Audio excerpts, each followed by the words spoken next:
Hello friends, now according to this expression we follow the BODMAS rule which dictates the order of operation. First, we solve bracket, small bracket, curly bracket, then square bracket O. O stand for of we convert into multiplication and we solve the roots and exponents.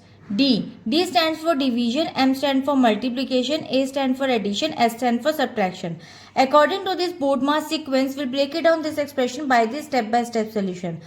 Now, this question looks simple but completely breaks the brain of people who do not understand left to right priority.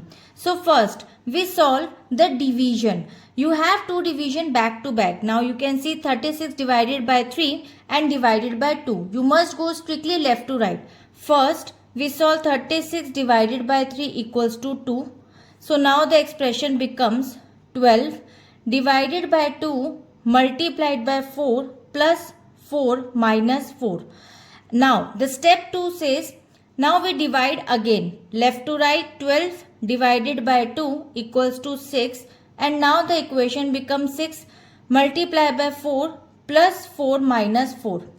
Now the third step, multiplication. Next in the line is multiplication, and we solve the multiplication part before addition and subtraction. 6 multiplied by 4 equals to 24. Now the equation becomes 24 plus 4 minus 4. Now the last step, addition and then subtraction. Go from left to right. Now 24 plus 4 equals to 28, and then 28 minus 4 equals to 24, and 24 is the final result. So by using the BODMAS according to this expression, the answer is 24, and I hope it is clear to you. We'll meet in the next video. Bye bye.